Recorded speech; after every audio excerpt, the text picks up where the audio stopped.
Hai,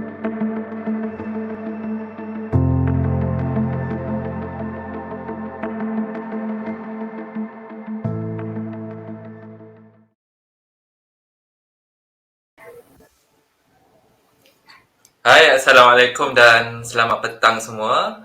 Jadi kembali lagi kita ke dalam live session bersama Audiologist Best Hearing Aid Center. Jadi saya Rahimi, audiologist dari Best Hearing Aid Center Kelang.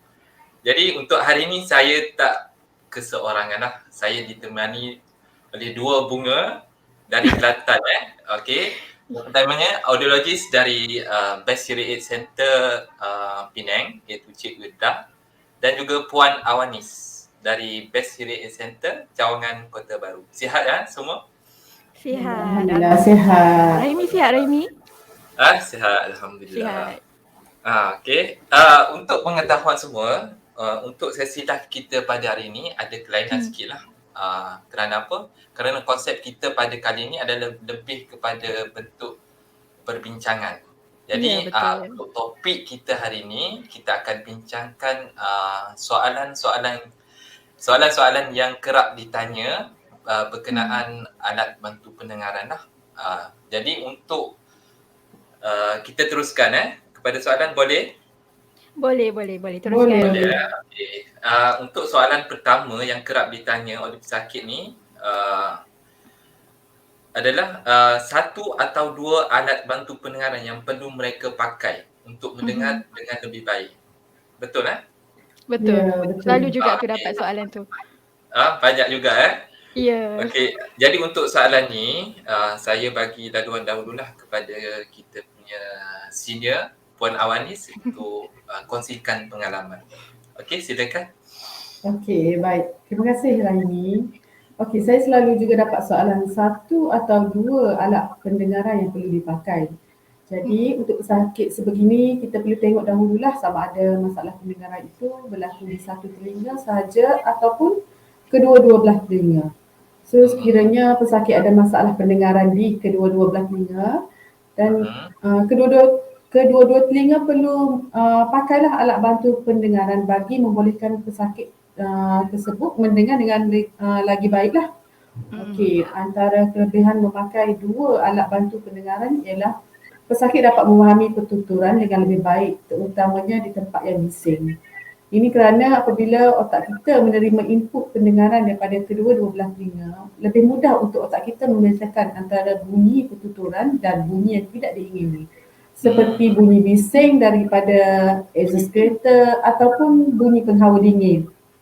Itu sebagai contohlah. Okey, selain itu juga bagi pesakit yang memakai satu alat bantu pendengaran sahaja, selalunya susah untuk memahami percakapan sekiranya orang yang bercakap di sebelah telinga yang tidak memakai alat bantu pendengaran. So, korang pula macam mana ya, Rahimi dan Wirda? Ya, saya setuju tu Puan. Sebab pemakaian alat bantu pendengaran di kedua-dua belah telinga ni sebenarnya dia dapat mengelakkan pendengaran kita ni jadi lebih teruk lah pada masa akan datang. Sebab ada pesakit yang pakai alat pendengaran secara unilateral atau sebelah telinga untuk jangka masa yang panjang ni. Jadi telinga yang tak pakai alat ni dia tak dapat dengar bunyi disebabkan kurangnya rangsangan bunyi ke saraf pendengaran dan seterusnya dia mengakibatkan fungsi pendengaran tu sendiri dia menurun dengan cepat lah. Jadi memang kita amat galakkan untuk pesakit ni pakai kedua-dua belah telinga. Betul Betul. Ya, Okey. Saya setuju. Tapi ada juga kes pesakit ni dia pakai satu belah saja. Jadi mungkin penonton di luar sana ada tertanya-tanya lah, ada tak keadaan ni di mana pesakit ni pakai satu belah alat pendengaran saja. Jadi mungkin Cik Wirda boleh kongsikan dengan kita semua pengalaman berjumpa dengan pasien yang pakai sebelah telinga saja. Okey, jadi silakan. Okey, terima kasih Cik Rahimi. Okey, so soalannya tadi Rahimi tanya, ada tak situasi ataupun keadaan di mana kita pasien pesakit boleh pakai untuk satu belah telinga sahaja? Ada. Kebiasaannya ada 3 sebab lah. Okey, sebab yang pertama ialah apabila pesakit ada masalah pendengaran di sebelah telinga sahaja. Sebelah telinga lagi dia normal pendengaran. So yang ni kita sarankan untuk pakai sebelah telinga sahajalah, sebelah alat bantu pendengaran sahaja.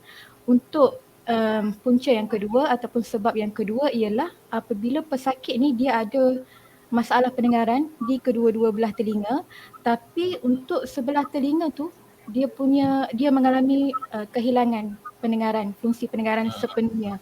Bila kita buat test, memang across frekuensi tu dia tak bagi respon.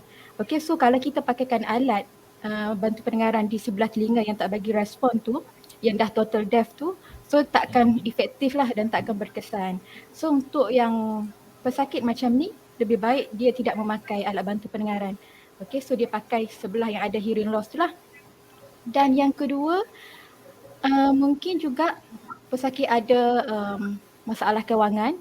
So dia rasa pakai sebelah pun dah cukup bagus dah. So sebab bila pakai dua belah, kos lagi tinggi, dah double dah.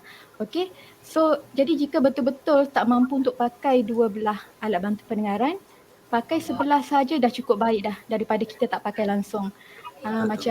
Macam Cik Rahimi bagi tahu tadi, bila kita ada masalah pendengaran tapi tak dirawat, akan menyebabkan masalah pendengaran kita makin lama makin menurun, makin lama makin teruk.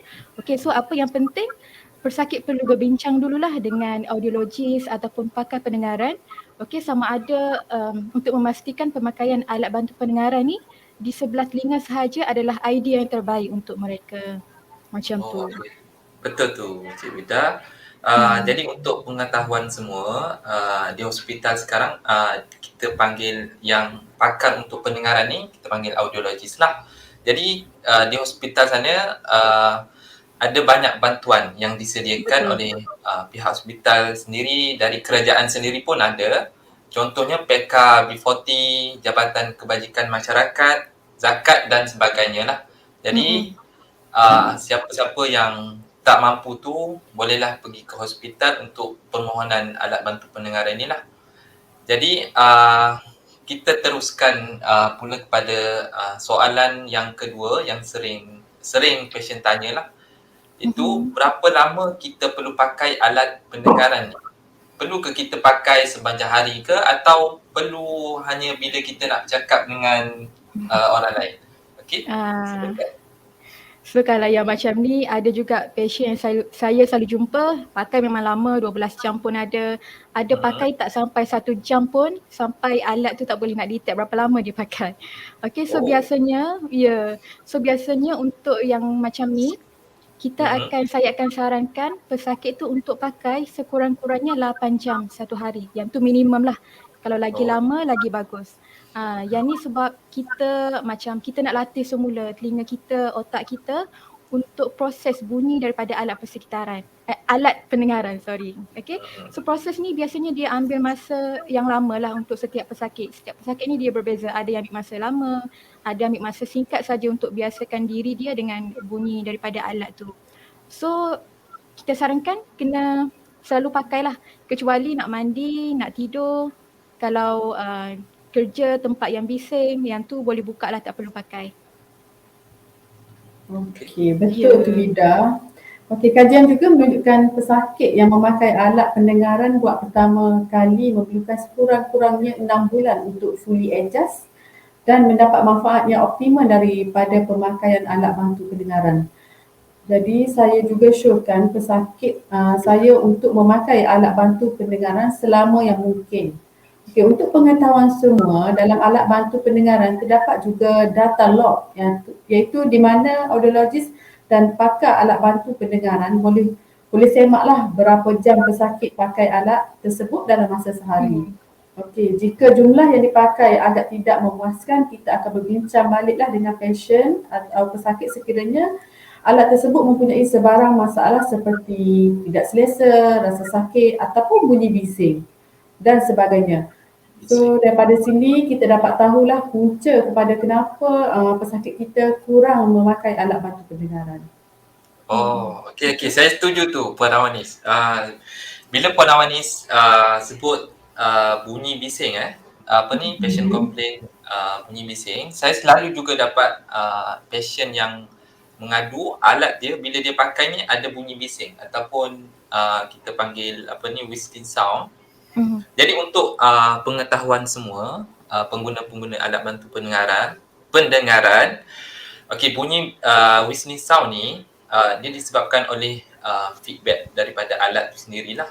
Jadi bunyi feedback ni adalah berlaku apabila bunyi yang sepatutnya masuk ke dalam salur telinga, dia telah keluar dari telinga dan masuk semula ke dalam alat bantu pendengaran melalui mikrofon alat bantu pendengaran tu lah, dan dia di-amplify, itulah yang menyebabkan bunyi bising yang kita panggil sebagai whistling sound tu lah. Okey, untuk punca dia ada beberapa punca lah yang menyebabkan alat pendengaran kita ni bunyi bising. Yang pertamanya disebabkan oleh acuan telinga ataupun earmole tu sendiri. Sebab kebiasaannya pasien yang pertama kali pakai alat ni, dia tak biasa lagi nak masukkan dia punya earmole atau acuan telinga tu. So besar kemungkinan dia punya earmole tu tak betul-betul rapat.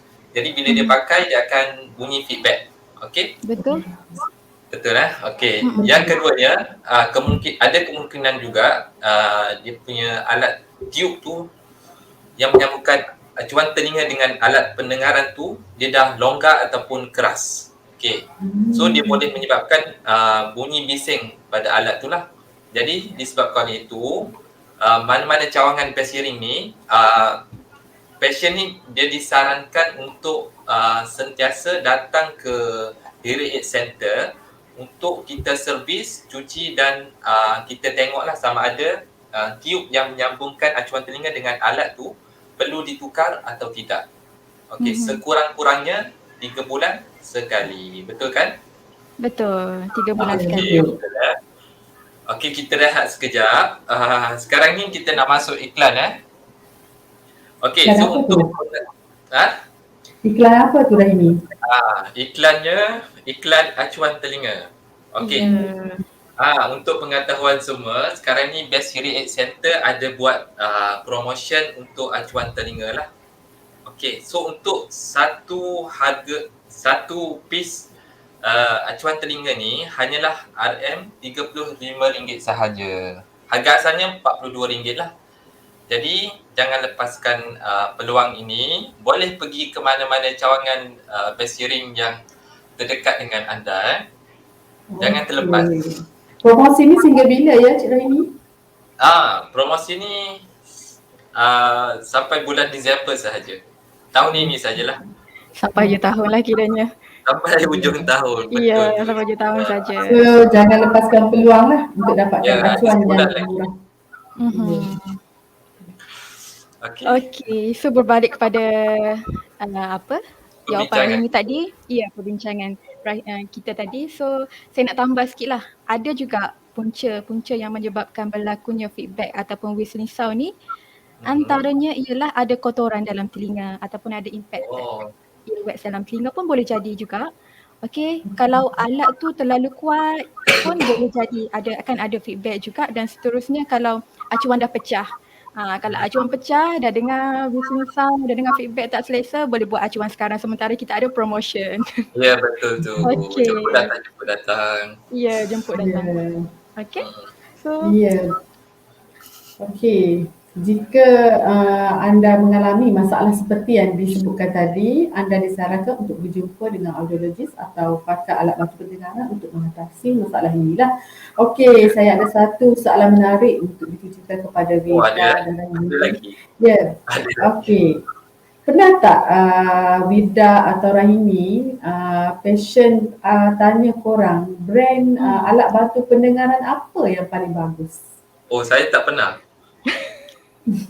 Cik Vida mungkin pernah kot? Cik Vida. Ada. Okey. Kerap jugalah dapat alat bantu pendengaran mana yang lagi okey. Dia nak yang lagi okey, lagi sedap dengar lah. Confirm lah, kita pun nak macam tu juga kan. Nak pakai mesti nak yang sedap dengar. Okey, so kalau macam ni, kita kalau dekat Best Hearing ni kita bawa banyak brand. Antaranya Staki, JN Rizal, Widex, Phonak dan juga Signia, Oticon pun kita ada bawa. Okey, so biasanya kalau macam ni dia bergantung juga kepada pasien.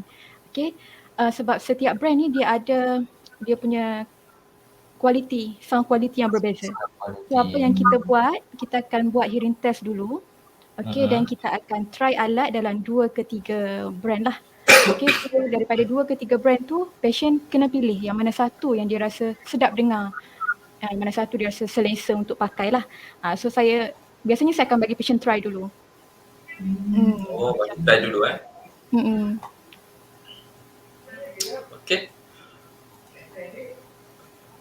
Puan Wanis, ada apa-apa nak tambah ke? Ada apa-apa lagi soalan ke yang patient tanya dekat klinik? Okey, Rahimi, ada lagi ke soalan yang patient tanya? Mungkin saya ada lagi, jangan risau, ada lagi. Untuk soalan yang selalu saya terima lah kan, bila handle patient ni berkenaan dengan ketahanan alat daya tahan dia lah, daya tahan alat bantu pendengaran tu.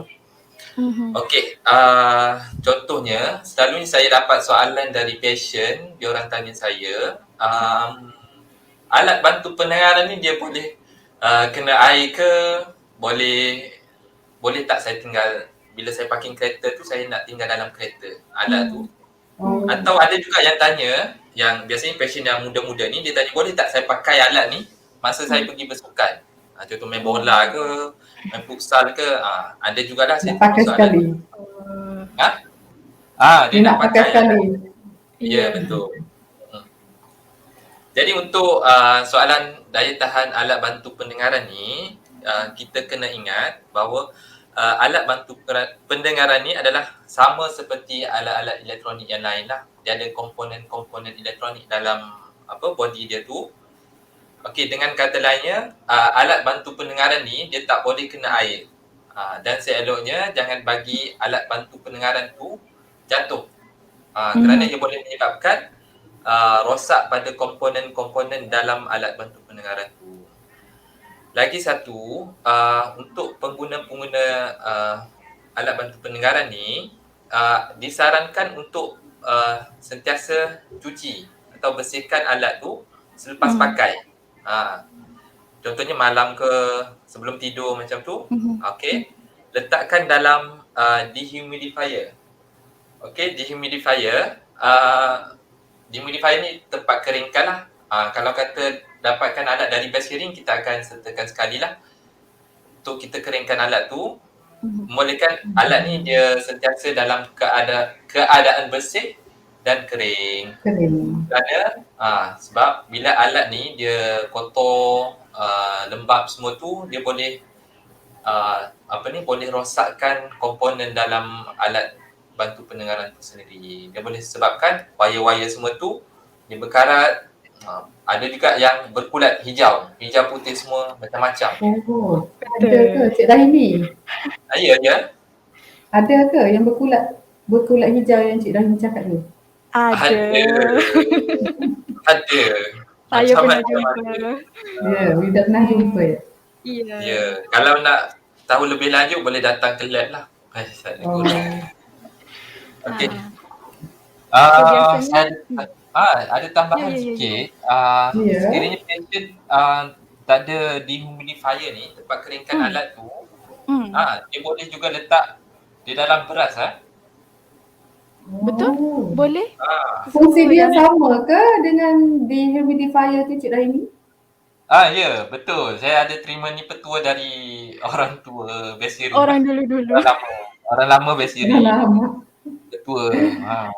Ya.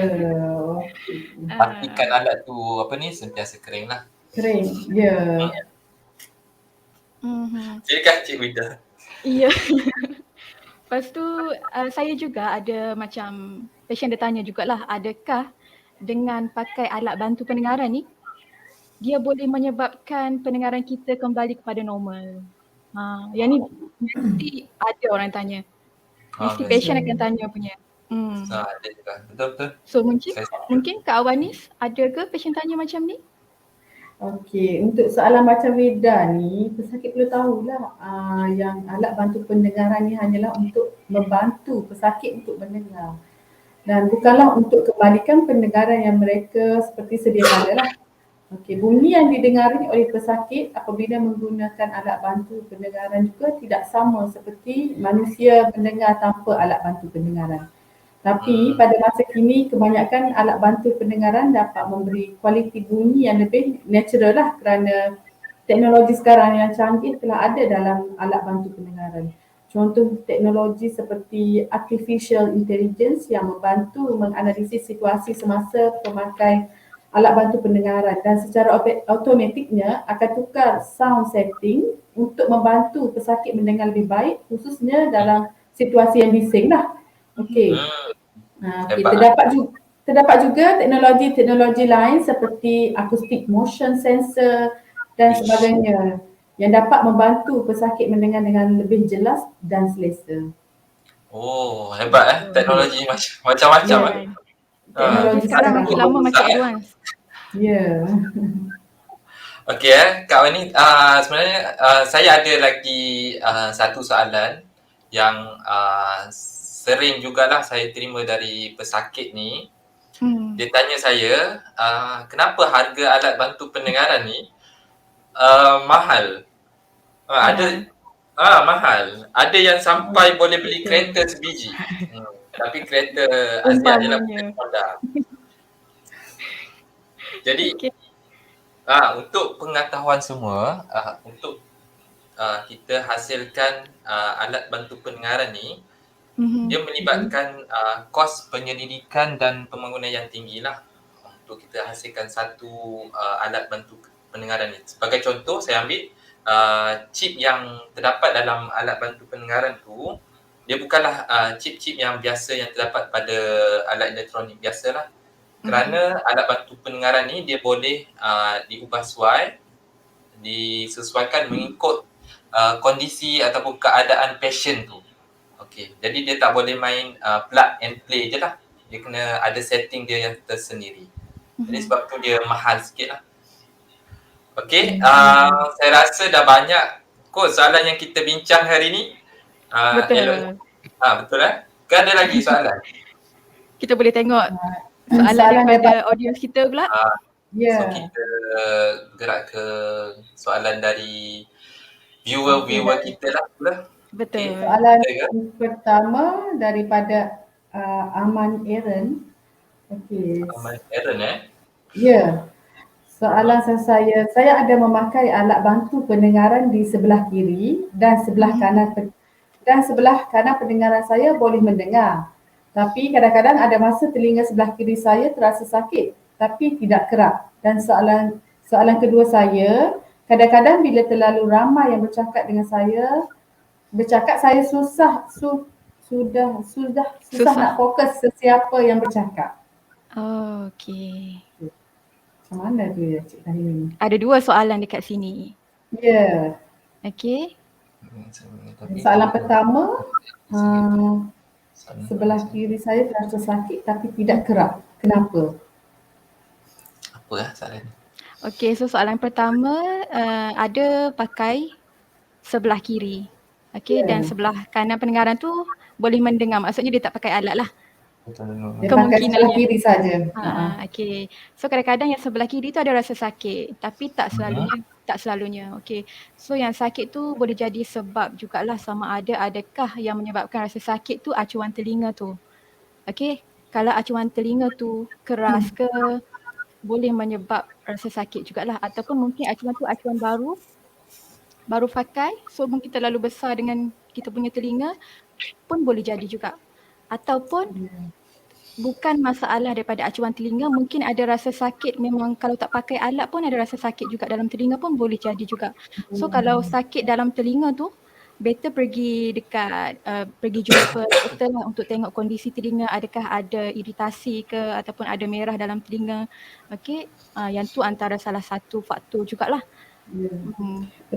Selalunya kalau pesakit yang ada komplain yang sakit dekat bahagian telinga, so kita rujuklah pada doktor telinga lah untuk tengok mungkin kondisi kat saluran telinga itulah ada masalah. Betul. Saya setuju. Rasanya ada lagi soalan kedua tu kadang-kadang bila terlalu ramai yang bercakap, saya susah nak fokus sesiapa yang bercakap. bila keadaan di tempat yang ramai. Okey. So untuk soalan ini saya cadangkan untuk pesakit ni siapa? Aman Aaron ni boleh sampaikan masalah ni kepada audiologist in charge lah, sebab untuk alat pendengaran ni dia ada mode dia yang kita boleh setting di dalam software tu untuk situasi yang bising dan keadaan ramai orang lah. Jadi saya rasa mungkin boleh membantu Encik Aman lah untuk mendengar dengan lebih baik bila bercakap dengan ramai ni. Betul. Okey. Kita ada soalan kedua daripada Encik Norizwan bin Muhammad Khalid. Okey, soalannya, hai, saya nak tanya, bila kita dah pakai alat bantu pendengaran ni, adakah pendengaran kita akan jadi baik atau akan jadi makin teruk? Tengok dah ada soalan yang sama yang ditanya. Silakan Cik Vida. Rasanya so soalan Cik Vida. So yang ni pun kita dah jawab tadilah. Okay, so bila kita dah pakai alat pendengaran, adakah pendengaran kita akan jadi baik atau akan jadi makin teruk? Okay, so bila pakai alat pendengaran ni, biasanya alat tu kita dah buat hearing test dah. Dan alat yang kita bagi dekat patient tu, yang patient pakai tu dah bersesuaian dengan tahap hearing loss dia. Okay. Lepas tu kita kena tengok juga pendengaran akan jadi baik atau akan jadi makin teruk bila kita pakai alat pendengaran. Okay, so kalau macam alat tu terlalu kuat untuk tahap pendengaran, mungkin boleh menyebabkan pendengaran kita makin teruk lah. Tapi kalau nak tengok macam mana, biasanya kita sarankan patient tu untuk at least check pendengaran tu setahun sekali untuk tengok sama ada penurunan, dari tahun ke tahun. So kita boleh tengok baseline dia lah. Okay, so andai kata pakai tahun ni okay, dan tiba-tiba 2 tahun kemudian dah drop sangat-sangat dah tahap pendengaran dia. So yang ni kita boleh check balik apakah punca yang menyebabkan berlakunya tahap pendengaran dia tu makin teruk. Adakah alat pendengaran ataupun adakah sebab faktor-faktor lain ke? Okay, so yang tu kita kena tengok juga lah.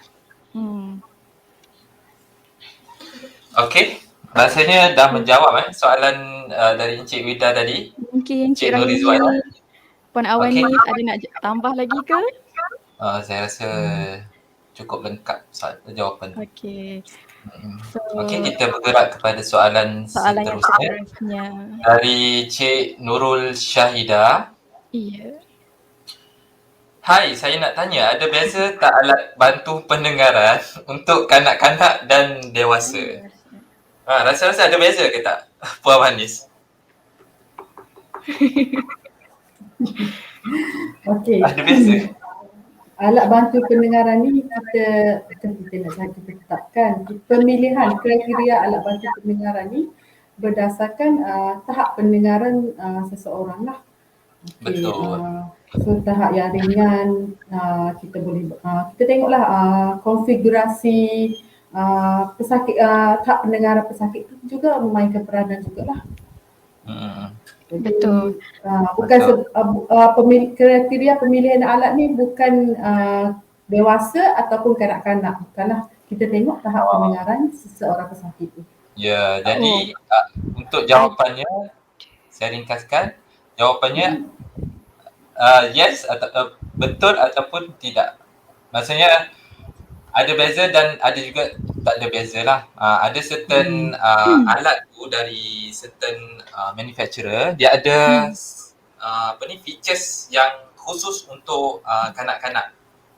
Contohnya light indicator, saya ambil contoh alat daripada GM Resound. Dia memang khusus untuk kanak-kanak lah. Lagi satu contoh saya ambil child lock. Child lock ni dia nak prevent dari kanak-kanak tu dia buka battery door lah. Jadi mudah untuk ni lah parents nak jaga kan. Alat ni mahal. Betul. Okay. Satu lagi ada brand juga yang dia ada banyak color untuk kanak-kanak. Untuk Ya, attract betul. kanak-kanak tu pakai Colour. alat. Ya. Dia ada warna merah, warna biru, macam-macam colour lah. Okay, Lagi so lah Nanti kanak-kanak seronok lah nak pakai tu. betul. Dan kanak-kanak ni biasanya dia tengok juga faktor umur. Kita akan tengok faktor umur, kanak-kanak tu umur berapa. Kalau macam kanak-kanak tu dia dah boleh handle pemakaian alat bantu pendengaran tu sendiri, dia boleh pakai yang belakang telinga yang macam orang dewasa pakai pun dah boleh. Maksudnya bila dia pakai betul, kalau macam bateri dah tak ada, dia boleh tukar sendiri bateri baru. Kalau macam yang Rahimi bagi tahu tadi, yang ada child lock, ada LED light indicator. So yang tu biasanya untuk kanak-kanak yang orang kata umur tak boleh tak ada skill lagi lah nak urus diri Ya, sendiri. betul. Macam kena parents pakaikan macam tu. Dan satu lagi kanak-kanak ni biasanya telinga dia akan sentiasa grow rapidly. So kalau dia pakai acuan, dia pakai behind the ear style, okay, acuan telinga tu parents kena aware lah, dia memang akan kerap kena tukar. Mungkin setahun 4 kali kena tukar. So yang tu parents kena tengok juga. Bila anak pakai je biasanya, contohlah anak yang pakai tu umur 8 bulan. So 8 bulan dia masih lagi keadaan membesar kan. Ya, So bila masih dah ada feedback, tengok balik adakah acuan tu dah start longgar dah. So kena buat acuan baru. So biasanya kanak-kanak ni kita tengok jugalah dia punya age dia tu. Kalau dia dah orang panggil, kalau kita hearing aid, kita ada behind the ear style, kita ada custom made. So biasanya kanak-kanak ni dia pakai yang behind the ear style. Bila dia dah membesar, dah tak ada macam development, macam fizikal dia pun dah setakat tu je, dia boleh nanti dia dah membesar boleh pakai yang custom made punya lah, tak ada masalah. Ya. Okay, dan seterusnya soalan daripada Akilah Rahman.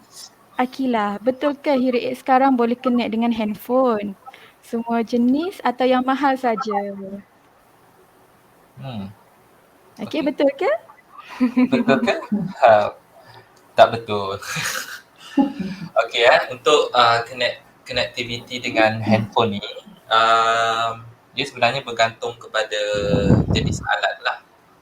Yang ini eloknya patient tu nanti bila jumpa audio boleh tanya teruslah. Tapi untuk secara generalnya, untuk alat ni yang BTE dia boleh connect dengan handphone lah. Cumanya kalau custom made tu dia depends kepada apa bentuk dia. Up to ITC boleh pakai lah. ITC ke atas boleh pakai. Kalau IC ke bawah tu kemungkinan lah dia tak boleh connect dengan phone. Ada juga yang boleh. Cuma dia kena tengok kepada brand alat tu dengan bentuk alat tu. Boleh tanya lebih lanjut dengan audiologist yang in charge tu lah. Betul. Ada apa nak tambah? Kalau Semua jenis? Cik Akilah berminat, boleh bawa, boleh pergi ke mana-mana hearing aid center yang terdekat lah. Audiologist ataupun pakar pendengaran akan tunjuk ataupun akan ajar macam mana nak connect dengan phone. Macam-macam lagi lah, kalau nak tanya, boleh tanya. Ya, boleh terus buat percubaan sekali lah dekat Betul. center. Betul. Okay, Alang-alang untuk tambahan lagi boleh try sekali. Tambahan sikit. Dia tanya apa, semua jenis atau yang mahal saja. Dia tak semestinya yang mahal boleh connect dengan phone. Betul. Dia yang murah pun ada juga yang boleh connect dengan phone lah. So sebab tu kena pergi dulu. Kena pergi dulu dekat hearing aid center. Benar. Okey, kita teruskan dengan soalan dari Puan Siti Mazwa Mansur. Hai, saya nak tanya, berapa lama kegunaan bateri semasa pakai alat pendengaran? Berapa lama ni? Saya serahkan kepada Puan Awani lah sebab dia banyak pengalaman dari saya. Kenapa? Cik Rahmi selalu juara charger pearl ke? Okey, untuk berbalik pada soalan Siti Mazwa Mansur tu. Okey, berapa lama kegunaan bateri semasa pakai alat bantu pendengaran? Dia depends kepada saiz bateri lah sebenarnya.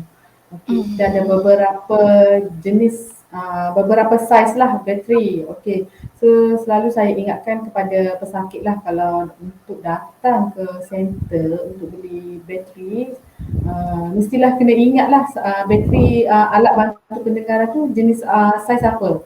So kita ada kat sini ada bateri saiz 675, saiz 13, saiz 312 dan saiz 10. So dia depend saiz bateri tu jugalah. Cik Rahimi ada apa-apa nak Lepas tambah? tu Tu Cik Hujan nak dia tengok juga berapa kerap kita pakai alat tu pun boleh mempengaruhi juga.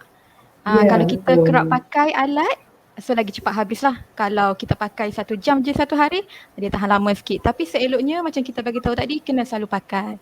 Okay. Ya. Dan satu lagi penjagaan bateri pun kena betul lah. Okay, so biasanya kalau kita sarankan dekat sini, kalau tak pakai alat, kita suruh dia asingkan bateri atau buka bateri door. Kalau tak pakai alat supaya kita nak alat tu off lah.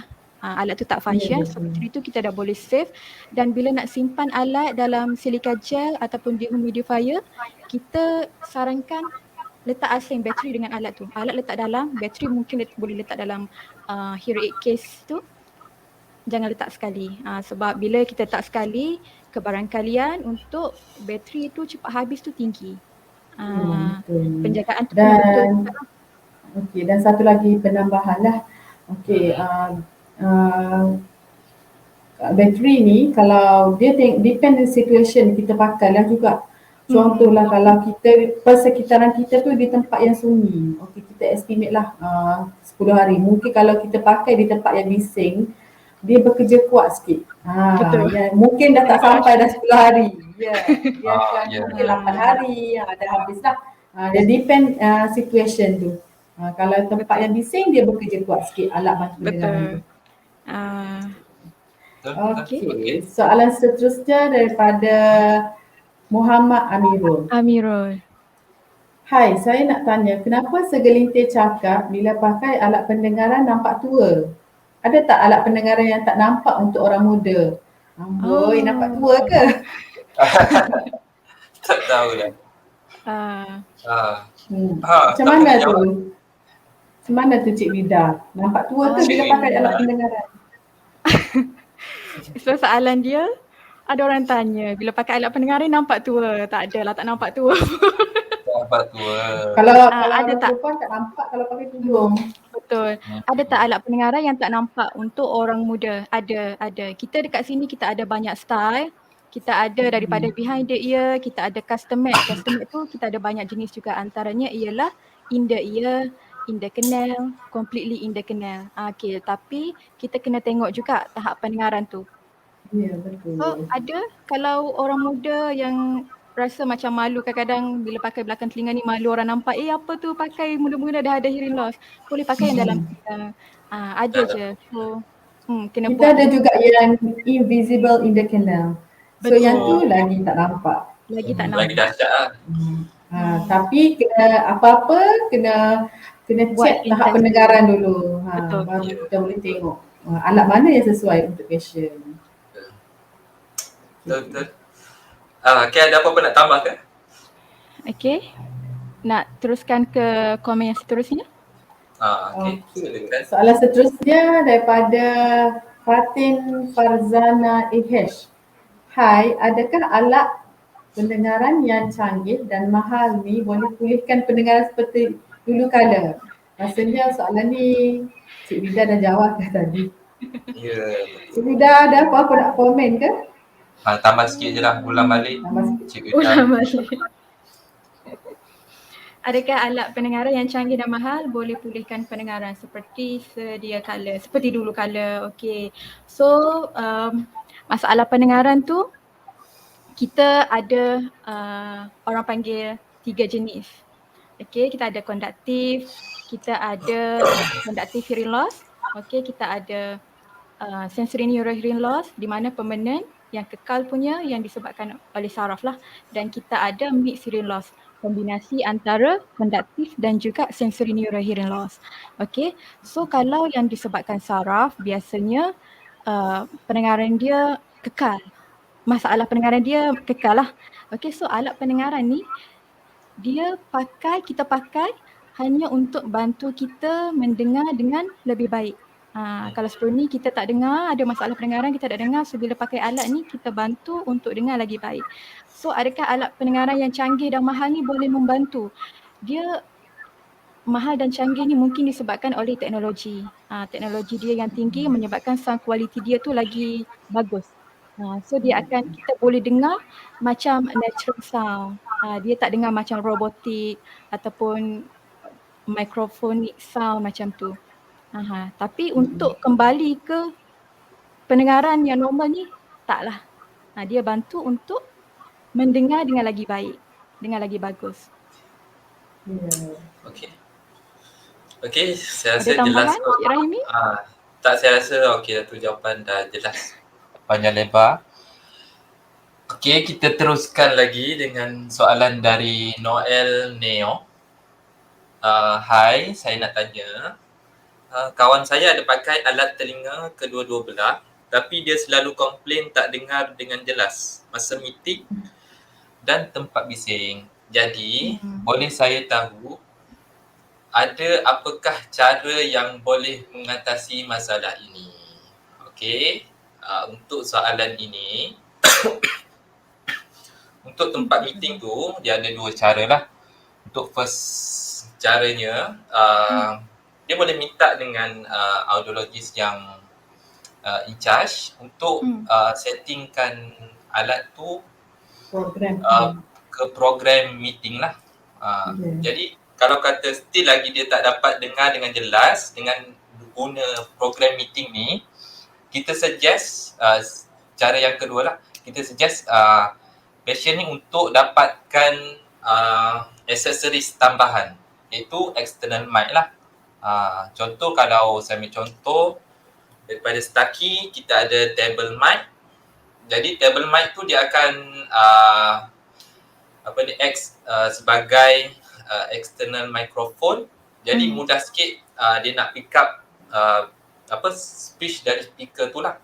Betul. Okey, sebab alat kita sendirinya pun ada dia punya mic, tapi mungkin tak cukup. So dia boleh pakai external mic tu lah.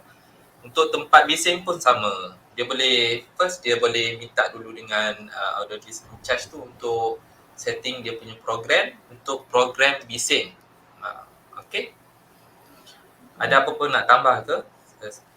Mungkin kita boleh jemput kawan puan ni untuk datang ke center kita untuk buat adjustment lah. Ya, betul tu. Ataupun one center lah. Yang Okey, kita Soalan teruskan seterusnya? kepada soalan dari Cik Syahidah Rozali ya. Saya nak tanya, kalau mempunyai masalah pendengaran, perlu jumpa doktor dahulu atau boleh terus membeli alat pendengaran? Thank you. Okey. Thank you. Saya serahkan kepada siapa-siapalah untuk jawab soalan ni. Silakan. Okey. Kalau mempunyai masalah pendengaran, perlu jumpa doktor dahulu atau boleh terus membeli alat pendengaran. Okey, biasanya kita akan cek dulu telinga. Apakah yang menyebabkan berlakunya masalah pendengaran. Macam saya bagi tahu tadi, pendengaran dia ada banyak jenis. Sama ada konduktif elemen dalam telinga ataupun disebabkan oleh sensory neural hearing loss dan juga gabungan tu lah. Okey, so kita akan cek dulu sama ada, contoh andai kata Puan Syahidah ada masalah pendengaran. Okey. So masalah pendengaran tu mungkin ada impacted earwax. So doktor akan check dulu. Okey. Dan kalau ada impacted earwax, kita akan buang konduktif elemen tu. Adakah dengan buang benda tu pendengaran kita dah makin okey, ada improvement. Kita akan check dululah. So kita akan buat hearing test. So kalau ada improvement, dah back to normal ataupun slightly hearing loss, yang tu boleh consider lah nak pakai alat ke tak nak pakai alat. Kita kena check dulu. Apa-apa kita kena check dulu apakah yang menyebabkan berlakunya masalah pendengaran tu. Dan kalau betul-betul ada masalah pendengaran, kita boleh pergi ke step yang seterusnya dengan memakai alat bantu pendengaran. Kita akan buat hearing trial macam tu. Ya, betul Cik Ida. Hmm. Okey, saya harap jelaslah penerangan ni. Oh, jelas. Okey, kita ada soalan seterusnya daripada Adilah Rozali. Okey. Adik-beradik kan? Nama sama ni. Ya, nama sama. Syahidah Nama sama. Rozali, Adilah Rozali. Mungkin Okey. Ahmad Rahimi Rozali juga. Mungkin lah ada hubungan rasanya ni. Okey, soalan saya. Okey, pesakit yang memakai alat bantu pendengar ni, adakah keupayaan mendengar dia akan kembali pulih? Bagi yang lahir pekat pun boleh pakai alat bantu pendengaran ke? Adakah mereka akan mampu bercakap setelah pakai alat bantu dengar? Okey. Pesakit yang memakai alat bantu pendengar ni, adakah keupayaan mendengar dia akan kembali pulih? Saya rasa soalan ni tak apalah. Kita jawab soalan sudah- kedua dia tu. Rasanya soalan ya, pertama tu dah banyak sudah kali kan. dijawab kan? Bagi yang lahir pekat pun boleh pakai alat bantu pendengaran ke Cik Rahimi? Cik Rahimi. Okey. Untuk yang lahir pekat ni,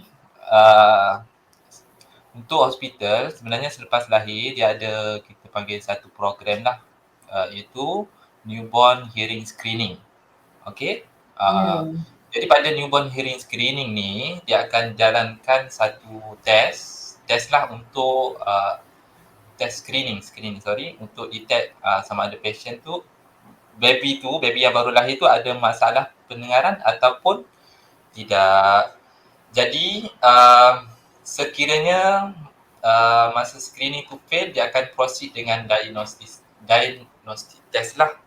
Untuk dia tahu kondisi pendengaran bayi yang baru lahir tu. Okay. So sekiranya pesakit ni ada masalah pendengaran, audiologist akan suggest untuk pakai alat bantu pendengaran lah. Dan possibility untuk bercakap setelah pakai alat ni ada kemungkinan besar patient tu akan boleh bercakap macam biasalah. Cumanya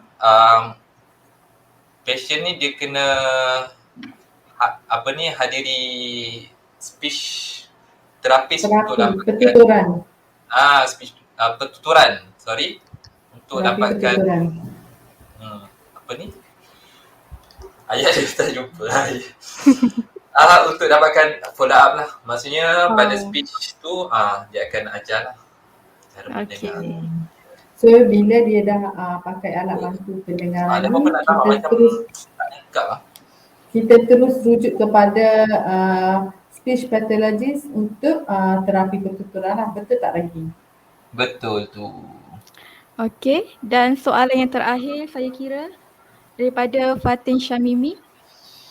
Soalan saya, adakah orang tua yang kurang dengar digalakkan memakai alat bantu pendengaran ni? Okey, digalakkan tak? Digalakkan. Sangat digalakkan. Ya, betul. Biasanya bila orang tua ada kurang dengar, kita akan fikir yang tu the nature lah. Bila orang tua memang confirm akan kurang dengar. Tapi sebenarnya bila kurang dengar kita ada rawatan dia. Salah satunya alat bantu pendengaran. Okey, alat bantu pendengaran ni dia bantu untuk dengar dengan lagi bagus, dengar dengan lagi baik. Okey, sebab kalau contohlah puan mungkin pernah jumpa nenek ke ataupun ayah ke atau mana-mana orang tua lah yang kurang dengar, biasanya apa yang dia buat kalau dia kurang dengar? Bila kita nak sembang dengan dia, apa yang dia buat? Selalunya dia takkan hiraukan kita sebab dia tak dengar. So biasanya kalau macam dekat sini, semalam baru saya jumpa patient saya, dia dah 2 tahun dah, anak dia delay nak bawa mai sini untuk cek telinga. Sebab dia memang dah kurang dengar dah. Lepas tu anak dia kata apa? Anak dia kata kesian sebab bila dah 2 tahun ada masalah pendengaran, boleh nampak dia punya perubahan.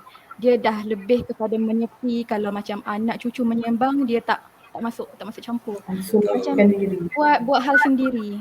So dia dah nampaklah perubahan dia sebab yang tu masalahnya bila pendengaran tak dirawat. Okay, so semalam dia datang buat hearing test, dia boleh nampak beza. Memang happy sangat nampak muka dia bila pakai alat. saya dah dapat dengar balik dah. Bila anak sembang dekat sebelah tak perlu kuatkan suara. So memang kena disarankanlah untuk pakai alat bantu pendengaran. Betul, saya setuju. Tak kira Apa-apa orang pun tua, dat- tak kira orang tua, kalau orang muda yang ada masalah pendengaran pun disarankan untuk pakai alat bantu pendengaran. Kalau rasa malu orang nampak, tak apa, kita ada banyak lagi orang panggil apa? Alat yang sesuai. Mungkin yang masuk dalam telinga yang tak nak bagi orang nampak pun kita ada. Sekarang teknologi makin maju. Kalau dulu mungkin pernah nampak alat yang sangkut dalam poket, yang tu besar tu kan. Tapi sekarang alat makin lama makin kecil. So tak ada masalah. makin canggih. Makin canggih. Kecil. Ya, betul. So untuk siapa-siapa ada ahli keluarga yang terdekat ada masalah pendengaran, so saya jemput untuk datang dekat center-center yang terdekat lah untuk buat ujian pendengaran dan cuba pakai alat bantu pendengaran. So jangan risau untuk cuba pakai alat bantu pendengaran ni, kita bagi trial tu secara percuma lah. Betul. Dan juga hearing test. So siapa-siapa ada kenalan ahli keluarga yang ada masalah pendengaran, saya jemput untuk datang buat boleh pergi dekat Cawangan Kota Baru kalau nak jumpa dengan Puan Awani. Kelang pun boleh kalau nak jumpa Cik Rahimi. Kelang tak apa tu. Silakan. Ya. Kami alu-alukan. Kami amat mengalu-alukan. Betul. So saya rasa tak ada apa dah kan? Okey, saya rasa tak ada apa. Untuk live kita hari ini saya rasa setakat itu sajalah. Terima kasih kepada semua viewer kita kerana sudi luangkan masa bersamalah. Okey. Betul.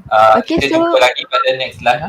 Ke ada apa-apa nak tambah? Okey, untuk maklumat lanjut, kalau untuk dapat info-info terkini mengenai session kita ataupun mengenai alat bantu pendengaran ataupun promo-promo yang akan kita buat nanti, anda boleh follow kita punya Facebook ataupun Instagram Best Hearing Aid Center. Okey, ataupun kalau ada sebarang pertanyaan boleh WhatsApp ke nombor 012-634-6566. Okey? Betul. So itu sahaja daripada kami. Itu sahaja. Terima kasih. Assalamualaikum dan salam sejahtera. Jumpa lagi. Bye. Jumpa lagi. Bye.